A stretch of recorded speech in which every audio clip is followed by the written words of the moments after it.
அல்ஹம்துலில்லாஹ் அஷ்ஹது அன் லா இலாஹா இல்லல்லாஹ் வஹதஹு லா ஷரீக லஹு. போலனைத்தும் அல்லாஹ்வுக்கே, அந்த அல்லாஹுவை தவிர வேறு தெய்வங்கள் இல்லை என்று நான் சாட்சியம் பகர்கின்றேன். நாம் வழிபடக்கூடிய அந்த மகத்தானவரான நம்முடைய இரட்சகர் அல்லாஹ் தனித்தவராகவும் இணைகள் அற்றவராகவும் ஒருவராகவும் எஜமானராகவும் வழங்கி கொண்டே இருக்கக்கூடியவராகவும் நம்மை படைத்தவராகவும் நம்மை கண்காணிப்பவராகவும் நம்மை நிர்வகிக்கக்கூடியவராகவும் இருக்கின்றார். அத்தகைய நம்முடைய இரட்சகரை இங்கே நாம் அவரை மட்டும் கலப்படமின்றி தனித்து வழிபடுவதற்காக இந்த ஜும்மாவுடைய முதல் உரையிலே அமர்ந்திருக்கின்றோம். அவரை மட்டும் கலப்படமின்றி தனித்து வழிபடுவதற்கான ஒரு மாபெரும் அரிய வாய்ப்பையும் அறிவையும் அல்லாஹ் நமக்கு வழங்கி நம்மை ஆசீர்வதித்திருக்கின்றார். அல்ஹம்துலில்லாஹ். அல்லாஹுடைய வார்த்தைகளான இந்த அல் குர்ஆன் உலகம் முழுக்க எல்லோராலும் அறியப்பட்ட ஒரு வேதமாக இருக்கின்றது. குர்ஆன் அப்படிங்கிறது இந்த ஒட்டுமொத்த மனிதர்களுக்குமான வழிகாட்டியாக இருக்கக்கூடிய ஒரு வேதமாக இருக்குது. அந்த வேதம் அல்லாஹ்வுடைய வார்த்தைகளாக இருக்குது. அதை நாம்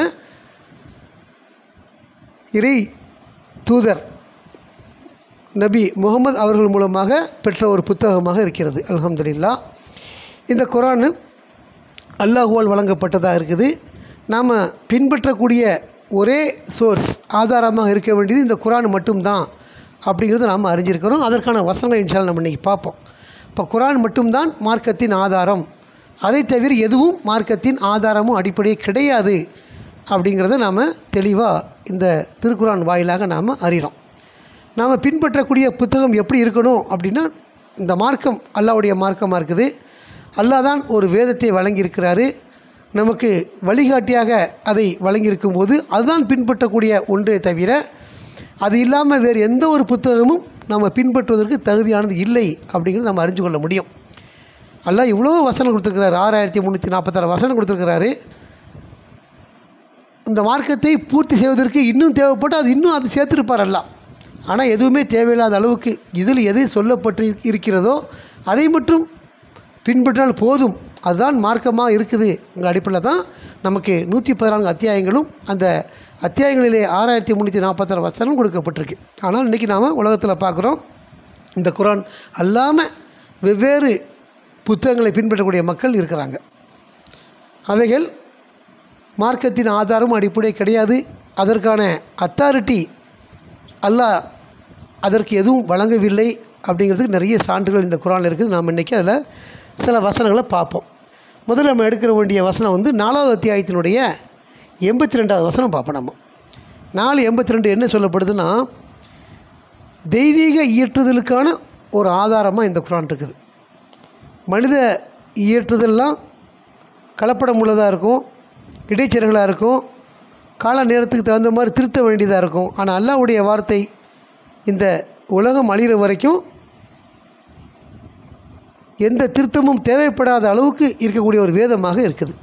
அப்போ அதில் அல்லாஹ் என்ன சொல்கிறாருன்னா, அவுது பில்லாஹி மினஷ் ஷைத்தானிர் ரஜீம், சூரா 4 பெண்கள் அன்-நிசா வசனம் 82.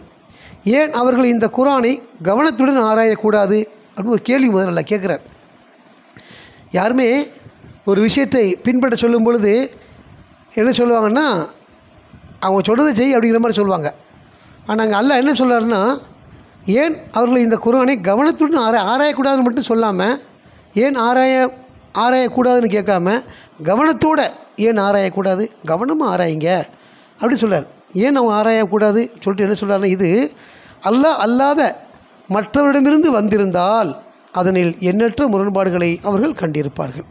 எப்படி இந்த வேதம் அல்லாஹ் அல்லாமல் வேறு யார்கிட்ட இருந்தாவது வந்துருந்துச்சுன்னு சொன்னால் அவங்க ஏராளமான முரண்பாடுகளை கண்டிருப்பாங்க. இந்த குர்ஆன் மட்டும்தான் முரண்பாடு இல்லாத ஒன்று, கான்ட்ரவர்சி இல்லாத ஒரு புத்தகமாக இருக்குது. எந்த ஒரு இவ்வளோ பெரிய ஒட்டுமொத்த 6346 வசனத்தை நம்ம பார்க்கும்போதும் படிக்கும்போதும் அதில் இந்த விஷயங்களை பெறும்பொழுதும் எப்போவுமே நமக்கு அதில் என்ன செய்யாது, முரண்பாடுகள் இருக்காது அப்படின்னு நம்ம அறிஞ்சிருக்கிறோம். முரண்பாடு இல்லாமல் இருப்பதனால தான் இது கடவுளை வேதமாக இருக்குதுங்கிறதையும் நம்ம அறிஞ்சிருக்கிறோம். அதுதான் அல்லாஹ் அங்கே சொல்கிறார், முரண்பாடுகள் அற்ற ஒரு புத்தகம் ஏன்னா இது கடவுளால் வழங்கப்பட்டதாக இருக்குது. அதே சமயத்தில் மனிதர்களால் எடுத்துக்கொள்ளப்பட்ட புத்தகங்கள் ஹதீஸ்ன்னு சொல்லப்படுது. அதை தொடர்ந்து வெவ்வேறு இமாம்கள் எழுதியது, வரலாறுகள்னு சொல்லக்கூடிய நிறைய விஷயங்கள் பின்னால் நிறைய எழுதி வச்சுருக்கிறாங்க. இதெல்லாம் ஒவ்வொரு மக்களும் ஒவ்வொரு விதமாக அதை பார்த்து படித்து பின்பற்றி கொண்டு இருக்கிறாங்க. அதெல்லாம் மனிதர்களுடைய எழுத்தாக இருக்குது. அந்த மனித எழுத்துக்களில் நிறைய முரண்பாடுகள் இருக்குது, பொய்கள் இருக்குது, கழிக்கிறாங்க அவங்களே. இத்தனை லட்சம் ஹதீஸில் இத்தனை லட்சம் ஹதீஸ் கழிவுங்கிறாங்க. 7 லட்சம் ஹதீஸ் இருக்குது புகாரில், 4 லட்சம் அதில் தப்பானதுன்னு அவங்களே சொல்கிறாங்க. அப்போ அந்த மாதிரி மனித எழுத்துக்கள் அப்படி இருக்கும். ஆனால் இந்த குர்ஆன் வசனம் எதையா ஒன்றா கழிக்க முடியுமா? 6346 6345 தான் யாராவது சொல்ல முடியுமான்னு சொல்ல முடியாது. ஒரு வார்த்தை உள்ள வசனம் கூட குர்ஆனில் இருக்குது. அருகருகே அர் ரஹ்மானில் வருது. அது கூட குர்ஆனில் உள்ள ஒரு வாசகம் தானே தவிர அது கழிக்க வேண்டியதாக தேவைப்படாது. அப்படிப்பட்ட ஒரு புத்தகமாக அல்லாஹ் இதை ஆக்கி வச்சுருக்கிறாரு. அதை என்ன செய்ய சொல்கிறாருன்னா, கவனத்தோடு நீங்கள் ஆராயுங்கன்றார். தப்பு இருக்குதா பாரு, கண்டுபிடி அப்படின்னு சொல்கிறார். அப்போ ஏன் அவர்கள் இந்த குர்ஆனை கவனத்துடன் ஆராயக்கூடாது? இது கடவுள் அல்லாத மற்றவரிடமிருந்து வந்திருந்தால் அதனில் எண்ணற்ற முரண்பாடுகளை அவர் கண்டிருப்பார்கள். அப்போ முரண்பாடுகள் மற்றவங்கள்ட்ட முரண்பாடு இருக்கும், கடவுள்கிட்ட அது இருக்காதுன்னு புரிஞ்சுக்கணும். அதே சமயத்தில் நாம் பின்பற்றப்பட வேண்டிய புத்தகமாக இருந்தால் அது முரண்பாடு அற்ற புத்தகமாக இருக்கணும்னு சொல்கிறார். எதாவது நீங்கள் பின்பற்றுறீங்களா, அது கான்ட்ரவர்சி இல்லாமல் இருக்கட்டும் அப்படிங்கிறார். ஆனால் மக்களால் பின்பற்றக்கூடிய எல்லா புத்தகங்களும் என்னவாக இருக்குதுன்னா முரண்பாடோடு இருக்குது. முன்ன ஒன்று பின்ன ஒன்று சொல்லி ஒன்றுக்கு ஒன்று ஒப்பாமல் இருக்கக்கூடிய புத்தகங்களை தான் மக்கள் என்ன செய்திருக்கிறாங்க, பின்பற்றி கொண்டு இருக்கிறாங்க. அது உண்மையில் என்னதில்லை, அது பின்பற்றக்கூடிய புத்தகம் இல்லை அப்படின்னு சொல்லி நம்ம அதை பார்க்குறோம். இன்னும் இது அல்லாஹ் அற்புதத்தின் மூலமாக இறக்கியிருக்கிறார். மனித சக்திக்கு அப்பாற்பட்ட முறையில் நம்ம அதை அறிகிறோம், பார்த்துருக்குறோம். அற்புதத்தின் அடிப்படையில் இயற்றப்பட்டிருக்கு அப்படின்னு சொல்லிட்டு தொடர்ச்சி நாம் குர்ஆன் மட்டும்தான் மார்க்கம்ங்கிறதுக்கு இன்னும் சில வசனங்களை பார்ப்போம். அவுது பில்லாஹி மினஷ் ஷைத்தானிர் ரஜீம். தொடர்ச்சியாக இந்த 4வது அத்தியாயத்தை தொடர்ந்து 5வது அத்தியாயம் அல் மாயிதா, விருந்து அப்படிங்கிற தலைப்பு உள்ள ஒரு சூரா. இதில் 49 5வது அத்தியாயத்தினுடைய 49 வசனம் மற்றும் 42 அந்த அப்படி தான் சம்பவம் இருக்குது. 48, 49, 50 3 வசனங்கள் குர்ஆன் சம்பந்தமாக இருக்குது. பார்ப்போம். அவுது பில்லாஹி மினஷ் ஷைத்தானிர் ரஜீம். இந்த குர்ஆன் இறுதியான ஆலோசனை குறிப்பீடு அப்படின்னு தலைப்பு இருக்குது. பின்னர் சத்தியம் நிறைந்ததாகவும் முந்தைய வேதங்களை உறுதிப்படுத்துவதாகவும் அவற்றின் இடத்தில் இந்த வேதத்தை நாம் உமக்கு வெளிப்படுத்தினோம். நீர் அவர்களுக்கிடையில் கடவுளின் வெளிப்பாடுகளுக்கு ஏற்ப தீர்ப்பளிக்க வேண்டும். நம்முடைய தீர்ப்பு, மார்க்கத்தின் தீர்ப்பு எப்படி இருக்கணும்னா அல்லாஹ்வுடைய வேதத்திற்கு ஏற்பத்தான் இருக்கணுமே தவிர வேறு சுயமாக இருக்கக்கூடாது அப்படின்னு நல்லா சட்டம் இயற்றார். மேலும் உமக்கு வந்திருக்கின்ற சத்தியத்திலிருந்து அவர்கள் வேறுபட்டால் அவர்களுடைய விருப்பங்களை பின்பற்றாதே. நமக்கு வந்த சத்தியம் இந்த வேதம், இந்த குர்ஆன். இதுக்கு மாற்றமாக, இதுக்கு வேற்றுமையாக யாராவது எதாவது சொன்னாங்கன்னா நாம் என்ன செய்யக்கூடாது, அந்த விருப்பங்களை பின்பற்றக்கூடாது. உங்களில் ஒவ்வொருவருக்கும் சட்டங்களையும் வேறுபட்ட சடங்குகளையும் நாம் விதித்துள்ளோம். நம்ம எல்லாருக்குமே சட்டங்கள் இருக்குது, நம்ம சடங்குகள் இருக்குது, அதை விதித்துள்ளோம். கடவுள் நாடியிருந்தால் உங்களை ஒரே கூட்டமாக ஆக்கியிருக்க அவரால் இயலும். ஆனால் அவர் இவ்விதமாக உங்களில் ஒவ்வொருவருக்கும் அவர் தந்திருக்கின்ற வெளிப்பாடுகளின் மூலமாக உங்களை சோதனை ஆழ்த்துகின்றார். நீங்கள் நன்னெறிகளில் போட்டியிட வேண்டும். உங்களுடைய இறுதி விதி கடவுள் வசமே உள்ளது, உங்கள் அனைவருடையதும். பின்னர் நீங்கள் சர்ச்சை செய்த ஒவ்வொன்றை பற்றியும் அவர் உங்களுக்கு தெரியப்படுத்துவார் அப்படிங்கிற ஒரு முழு நீளமான ஒரு பெரிய வசனம். ஆனால் அல்லாஹ் நமக்கு இதில் முக்கியமாக சொல்கிற விஷயம் என்னென்னாக்கா, நாம் தீர்ப்பளிக்கப்பட வேண்டிய விஷயம் கடவுளின் வெளிப்பாடுகளுக்கு ஏற்ப இருக்கணும் அப்படின்னு சொல்கிறார். ஆனால் இன்றைக்கி மார்க்கமாக பின்பற்றக்கூடியவங்க நிறைய தீர்ப்பு வச்சுருக்கிறாங்க, சட்டங்கள் வச்சுருக்கிறாங்க. எல்லாமே என்ன சட்டம், குர்ஆன் அல்லாத மற்ற சட்டங்கள், ஹதீஸ் சட்டங்கள், எதுக்கு என்னென்ன சட்டம் அப்படின்னு சொல்லி நிறைய வச்சுருக்கிறாங்க. அது மாதிரியான ஒரு சட்டமே கிடையாதுங்கிறது தான் இந்த குர்ஆன் வசனம் நமக்கு சொல்லுது. எல்லாருக்குமே தனித்தனியாக சட்டம் இருக்குது. ஒரு குருடனாக இருந்தால் அவனுக்கு கூட சட்டம் இருக்குது, சலுகைகள் இருக்குது. ஒரு பயணியாக, அதாவது ஒரு போர்க்காலத்தினுடைய பயணியாக இருந்தால் அவனுக்கு ஒரு சட்டம் இருக்குது. ஒவ்வொருத்தரும் தனித்தனி சட்டம் சொல்லப்படுது. அந்த மாதிரி விஷயம் தானே தவிர தனித்தனி நபர் சட்டம் கிடையாது. காலம் சூழ்நிலைக்கு ஏற்ப, ஒரு வயசுக்கு ஏற்ப மாறுது இல்லையா. ஒரு முடியாத வியாதியஸ்தான் இருக்கிறான்னா சீராக தொழ முடியுமான்னு தொழ முடியாது. அப்போ அவருக்கு அந்த இடத்துல முடியும் வரை அவர் தொழுவார். அப்படின்னா அங்கே அவருக்கு அது மாறுது. ஒவ்வொருத்தரும் ஒரு விதமான சடங்கு ரீதியான விஷயங்கள் இருக்குதுங்கிறது அல்லாஹ் நமக்கு சொல்கிறாரு. நம்முடைய சட்டத்திட்டங்கள், தீர்ப்புகள் எல்லாமே இந்த குர்ஆன் அல்லாஹ்வுடைய வெளிப்பாடுக்கு ஏற்ற மாதிரி இருக்குமே தவிர அதுக்கு மாற்றமாக இருக்கக்கூடாதுங்கிறது தான் இந்த 48 பார்க்குறோம். அடுத்து 49 உமக்கு அளிக்கப்பட்ட கடவுளின் வெளிப்பாடுகளுக்கு ஏற்பவே அவர்களுக்கிடையில் நீ தீர்ப்பளிக்க வேண்டும். அதே சப்ஜெக்ட் தான் இங்கேயும் முதல் வசனத்தில் ஆரம்பத்திலே சொல்லப்படுது. அவருடைய விருப்பங்களை பின்பற்றாதீர். எல்லாருமே சொந்தமாக சுயமாக இச்சையில் வச்சுருப்பான், அவனுக்கு சாதகமாக தீர்ப்பு சொல்வதற்கு. அது மாதிரி இல்லை. மேலும் உமக்கு அளிக்கப்பட்ட கடவுளின் வெளிப்பாடுகளில் சிலவற்றில் இருந்து அவர்கள் உம்மை திசை திருப்பி விடாதவாறு எச்சரிக்கையுடன் இருப்பீராக.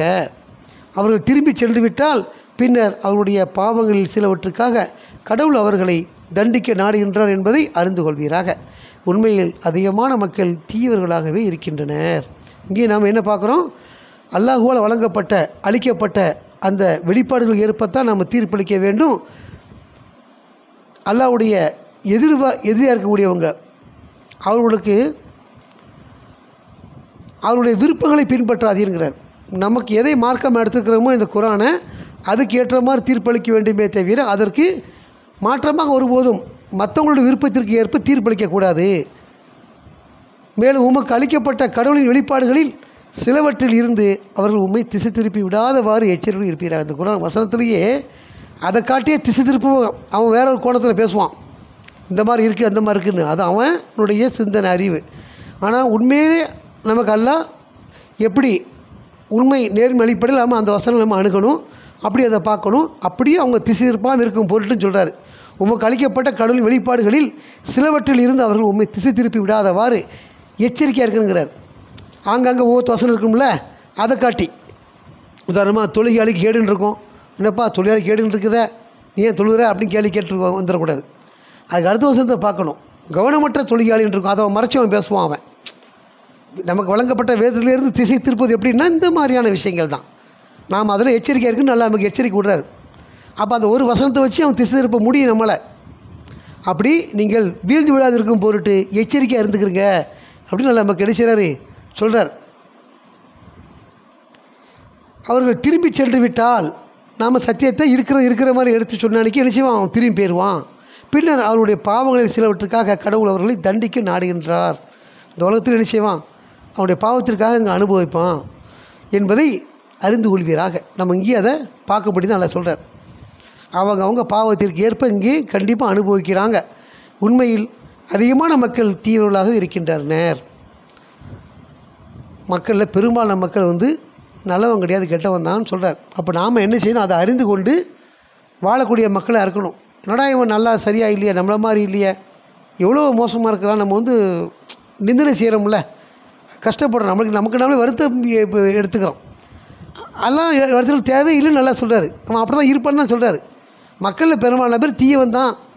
சொந்தக்காரனாக இருந்தாலும் சரி, கூட பிறந்தவனாக இருந்தாலும் சரி, சமூகமாக இருந்தாலும் சரி, நம்ம ஆட்சிக்கு கீழே இருந்தாலும் சரி, நம்ம பணி செய்கிற இடமா இருந்தாலும் சரி, நாம் பணி செய்கிற இடமா இருந்தாலும் சரி, எல்லாமே மக்களை பொறுத்த வரைக்கும் தீவிரர்கள் தான் நல்லா சொல்கிறார்.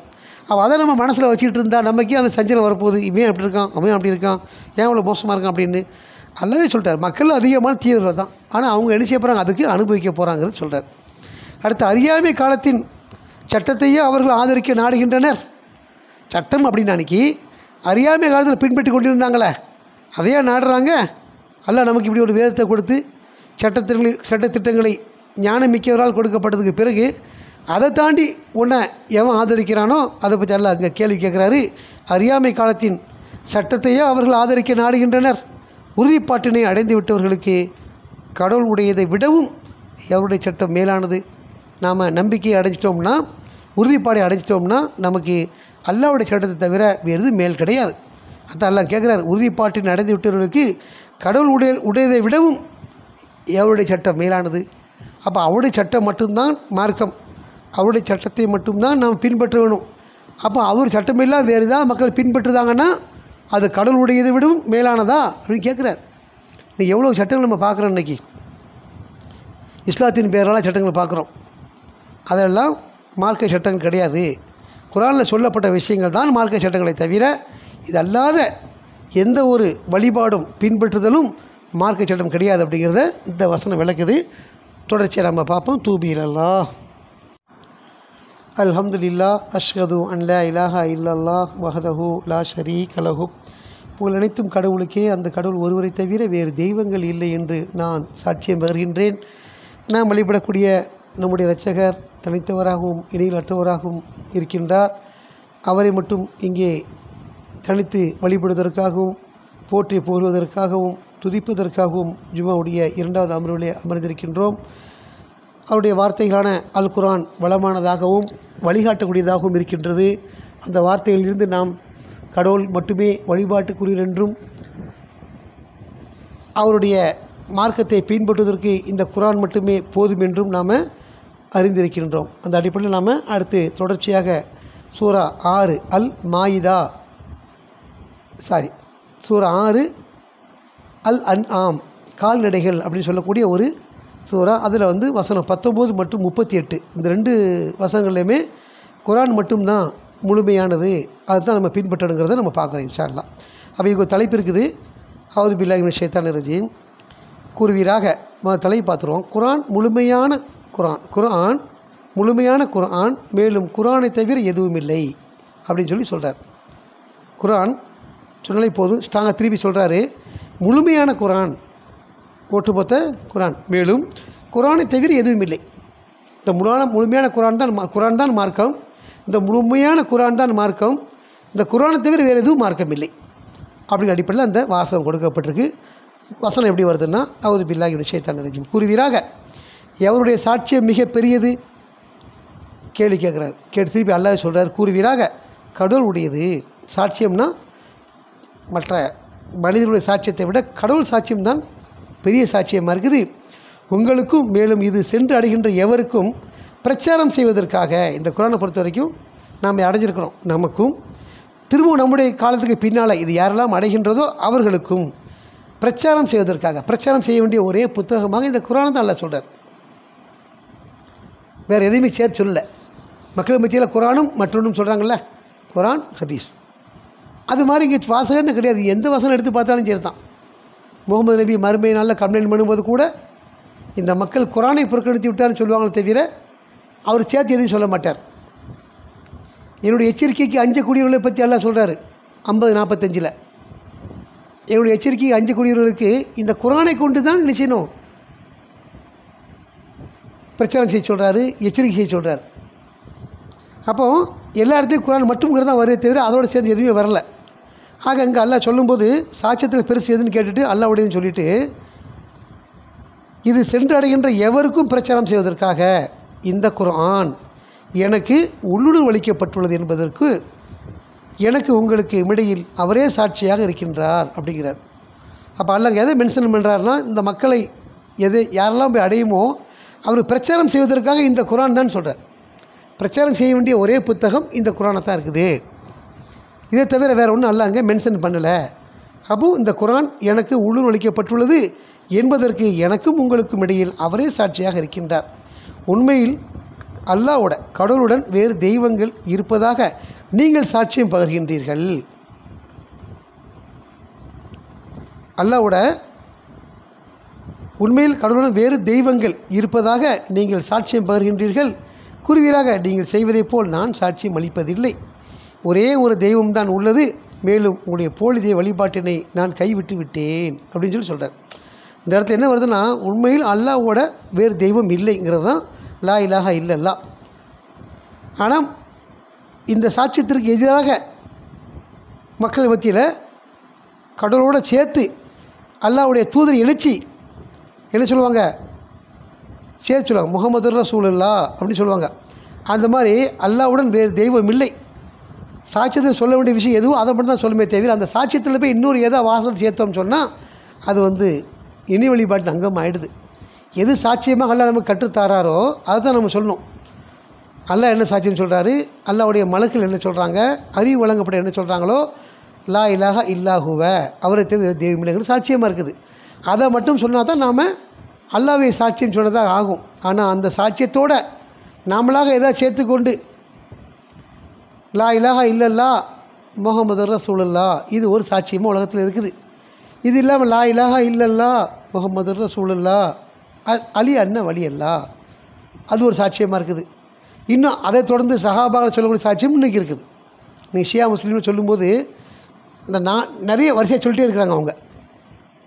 அவங்க அலி சார்ந்த சகாபாக்களை ஏற்றுக்கொண்ட மாதிரியும் அவர் எதிரானியினரை அவருக்கு பொய்யர்களுக்கு மாதிரி நரகவாசிகள் மாதிரி சாட்சி சொல்கிறாங்க. அந்தளவுக்கு சாட்சியம் போயிட்டே இருக்குது. ஆனால் அல்லாஹ் சொல்லக்கூடிய சாட்சியம் ஒரே சுலகன் தான், லா இலாஹ இல்லல்லா, அவரை தவிர வேறு தெய்வம் இல்லை அப்படிங்கிறது தான் சாட்சியம். அப்போ அந்த சாட்சியத்தோடு வேறு என்ன விதமான வாசகம் சேர்த்தாலுமே அது நமக்கு அல்லாஹ்வால் சொல்லித்தரப்பட்ட சாட்சியம் கிடையாது. அந்த சாட்சியத்தை சொல்வதன் மூலமாக அவங்க என்ன செய்கிறாங்கன்னா இணை வழிபாடு செய்கிறாங்க. கடவுள் சொல்லாத, கடவுள் கற்றுத்தராத விஷயங்களை சொல்வதன் மூலமாக அப்படி செய்கிறாங்கன்னு தான் நம்ம அந்த வசனத்தை புரிஞ்சுக்கணும். அப்போ உண்மையில் கடவுளுடன் வேறு தெய்வங்கள் இருப்பதாக நீங்கள் சாட்சியம் பகர்கின்றீர்கள் கூறுவீராக. நீங்கள் செய்வதைப் போல நான் சாட்சி அளிப்பதில்லை. நீங்கள் தான் சொல்லிட்டு போங்க, நான் அப்படி சொல்ல மாட்டேன்.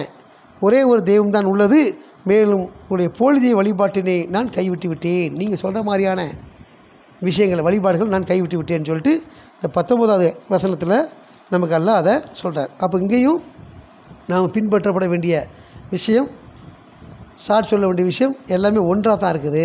அடுத்து 38 அவுது பில்லாஹி மினஷ் ஷைத்தானிர் ரஜீம். பூமியின் மீது உள்ள அனைத்து படைப்பினங்களுக்கும் மேலும் சிறகுகளுடன் பறக்கின்ற அனைத்து பறவைகளும் உங்களை போன்ற சமுதாயங்களாகவே இருக்கின்றன. இந்த புத்தகத்தில் எந்த ஒன்றையும் நாம் விட்டுவிடவில்லை. அவற்றின் இரட்சகரிடம் இந்த அனைத்து படைப்பினங்களும் ஒன்று திரட்டப்படும் சொல்கிறார். பூமி மீது அனைத்து படைப்பினங்களும் மேலும் சிறகுடன் பறக்கின்ற அனைத்து பறவைகளும் உங்களை போன்ற சமுதாயங்களாகவே இருக்கின்றன. நம்மளை மாதிரியான ஒரு படைப்பு தான், ஆன்மா தான். வெவ்வேறு வடிவங்களாக இருக்குது. மிருகங்கள் ஒரு மாதிரி, பறவைகள் ஒரு மாதிரியா, வானபூமி ஒரு மாதிரியா, நாம் ஒரு மாதிரியாக இருக்கிறோம். எல்லாத்தையும் எல்லாம் சொல்லும்போது அனைத்து படைப்புகளும், பூமி மீது அனைத்து படைப்பினங்களும் சிறகுடன் பறக்கின்ற அனைத்து பறவைகள் உங்களை போன்ற சமுதாயங்களாக இருக்கு. அவங்களும் சமுதாயமாக தான் இருக்கிறாங்க, நம்மளை போன்றவங்க தான். இந்த புத்தகத்தை பொறுத்த வரைக்கும் எந்த ஒன்றையும் நாம் விட்டுவிடவில்லை. மார்க்கமாக பின்பற்றுவதற்கு இந்த குர்ஆன் மட்டும்தானே தவிர இதில் எதையும் விட்டுவிடவில்லைங்கிறார். நீ விட்டுருந்தா தான் இன்னொரு புத்தகம் தேடணும். இதில் இதெல்லாம் இல்லைன்னு சொல்லிட்டே போனால் அப்போ தான் தேவைப்படும். ஆனால் எல்லாமே இதில் இருக்குது, இதில் அது இல்லை இது இல்லை அப்படின்னு சொல்லக்கூடியவன் தான் அதை தேடி போகிறான். அப்படி இப்போ குர்ஆனில் மார்க்கமாக பின்பற்றதுக்கு நிறைய விஷயம் இல்லை அப்படின்னா ஏன் இந்த குர்ஆன்லாம் முழுமையானது, ஏன் இது தெளிவானது, ஏன் அப்படி எல்லாம் சொல்கிறாரு, விவரிக்கப்பட்டது, எதை விட்டுவிடவில்லை, நாம் மறப்பதில்லைன்னு சொல்கிறார்ல. அப்போ அதெல்லாம் அந்த வாசகத்துக்குலாம் எதிராகிடுதா இல்லையா?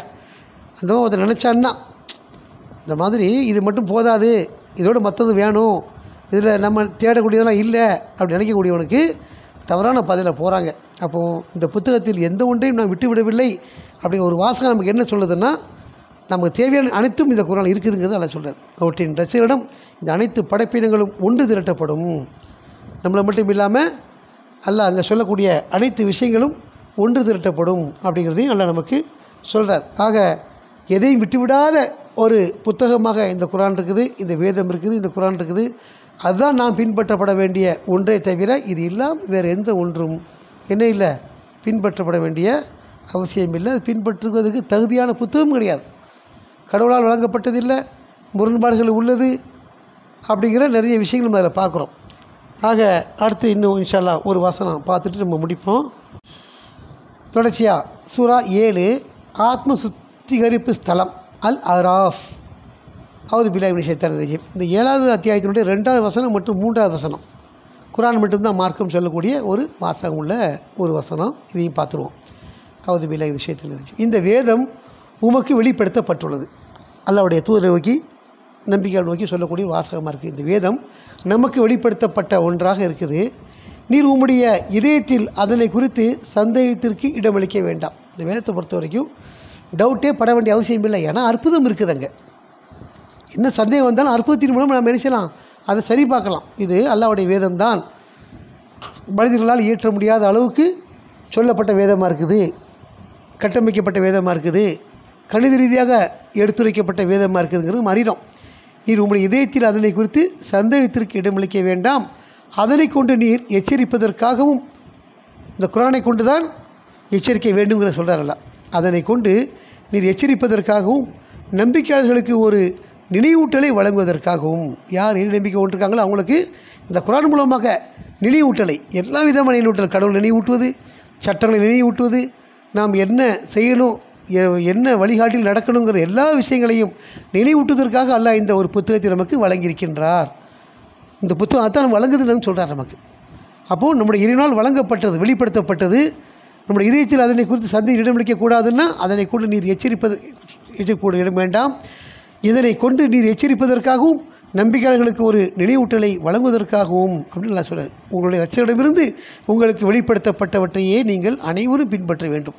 மக்களில் அனைவரும் பின்பற்றப்பட வேண்டிய ஒரே புத்தகமாக இருக்கக்கூடியது இந்த குர்ஆன் மட்டும்தான். உங்களுடைய இரட்சகரிடமிருந்து உங்களுக்கு வெளிப்படுத்தப்பட்டவற்றை, அல்லாஹ்வால் எது வெளிப்படுத்தப்பட்டதோ இந்த வேதத்தின் மூலமாக அதனையே நீங்கள் அனைவரும் பின்பற்ற வேண்டும். இதை தவிர என்ன சொல்ல முடியும்? படிப்பதற்கு பின்பற்றுவதற்கு வேறொரு புத்தகம் இருக்குதான்னு கேட்குறாரு. அப்படி இல்லை, இது மட்டும்தாங்கிறது நமக்கு தெளிவாக தெரியுது. வேறு எதையாவது பின்பற்ற வேண்டும்னு இருந்திருந்தால் எல்லாம் சேர்த்து இங்கே சொல்லியிருப்பார். ஆனால் எதையுமே சொல்லாமல் என்ன சொல்லார்? உங்களுக்கு உங்கள் இரட்சகரிடமிருந்து உங்களுக்கு வெளிப்படுத்தப்பட்டவற்றையே நீங்கள் அனைவரும் பின்பற்ற வேண்டும். அவர்கள் எந்த போலி தெய்வங்களையும் பின்பற்றாதீங்க. இந்த குர்ஆனோட சேர்த்து எதாவது பின்பற்றினீங்கன்னா அது போலி தெய்வ வழிபாடு ஆகிடுது. விலகுதா? சட்டமாக பின்பற்றுவதற்கு அல்லாஹ்வுடைய வேதம் தான். இதுதான் நம்முடைய சட்டமாக இருக்குது. சட்டத்துக்கு நிகராக நீங்கள் இன்னொரு சட்டத்தை பின்பற்றினீங்கன்னா அது இனி வழிபாடு ஆகிடும். அப்போ அவருடன் எந்த போலி தெய்வங்களையும் பின்பற்றாதீங்க. அல்லாஹ்வுடைய சட்டத்துக்கு சமமாக நீங்கள் இன்னொன்று பின்பற்றினீங்கன்னா அது நம்முடைய போலி தெய்வத்தின் சட்டமாக ஆகிடுது. அது அரிதாகவே நீங்கள் கவனத்தில் எடுத்துக்கொள்கின்றீர்கள். இவ்வளோ தெளிவாக நம்ம சொல்லியிருந்தாலும் நீங்கள் என்ன செய்றீங்க? குர்ஆனை, இந்த வசனங்களை, வார்த்தைகளை அரிதாகவே நீங்கள் கவனத்தில் எடுத்துக்கொள்கின்றீர்கள் அப்படின்னு சொல்லி அல்லாஹ் முடிக்கிறார். ஆக எவ்வளோ தெளிவாக இருக்குது மக்கள் மத்தியில். அல்லாஹ்வுடைய வேதம் எவ்வளோ தெளிவாக இருக்குது, அவங்க எப்படி இருக்கிறாங்க, நம்ம அதெல்லாமே பார்க்குறோம். அல்லாஹ்வால் இறக்கப்பட்டதை எது பின்பற்றக்கூடாது. நமக்கு எது வெளிப்படுத்தப்பட்டுச்சு அதை தான் பின்பற்றணும். அதை தாண்டி நீங்கள் பின்பற்றினீங்கன்னா அது இனி வழிபாட்டின் அங்கமாகிடுது. அவ்வளோ எந்த போலி தெய்வத்தையும் பின்பற்றாதீங்க. அரிதாகவே இவ்வளோ தெளிவாக சொல்கிறதுக்கப்புறமும் நீங்கள் சொற்பமாக தான் நீங்கள் என்ன செய்றீங்க? கவனத்தில் எடுத்துக்கொள்கிறீங்க. கவனத்தில் எடுத்துக்கொள்ளுங்கன்னு சொல்கிறார். என்ன நம்ம பார்த்தாலும் குர்ஆன் வாசனத்தை கவனமாக பார்க்கணும், கவனத்தில் எடுத்துக்கொள்ளணுங்கிறது தான் கட்டளையாக இருக்குது. ஆக நம்முடைய மார்க்கத்தின் பின்பற்றக்கூடிய ஒரே புத்தகமாக இருப்பது இந்த குர்ஆனை மட்டும்தாங்கிறத இந்த வசனத்தில் நம்ம பார்த்துருக்குறோம். தொடர்ச்சி அடுத்து சூரா இதே அத்தியாயம் தான், 7வது அத்தியாயம், வசனம் 185. வானங்கள் மற்றும் பூமியின் சாம்ராஜ்யத்தையும் மேலும் கடவுள் படைத்துள்ள எல்லா பொருட்களையும் அவர்கள் நோட்டமிடவில்லையா? அவர்களுடைய வாழ்க்கையின் முடிவு அருகிலேயே இருக்கக்கூடும் என்று எப்பொழுதாவது அவர்களுக்கு தோன்றுகின்றதா? இதனை தவிர எந்த ஹதீஸின் மீது அவர்கள் நம்பிக்கை கொள்கின்றனர்? முதல்ல அல்லாஹ் ஒரு விஷயத்தை சொல்கிறாரு. வானங்கள் மற்றும் பூமியின் சாம்ராஜ்யத்தையும் மேலும் அவர்கள் அல்லாஹ் படைத்துள்ள எல்லா பொருட்களையும் அவர்கள் நோட்டமிட்டு பார்க்க சொல்கிறார், கவனிக்க சொல்கிறார். ஏன்னா அல்லாஹ் மேலே நம்பிக்கை வருவதற்கு, ஒரு தன்மை அறிந்து கொள்வதற்கு. அவருடைய வாழ்க்கையின் முடிவு அருகிலேயே இருக்கக்கூடும்.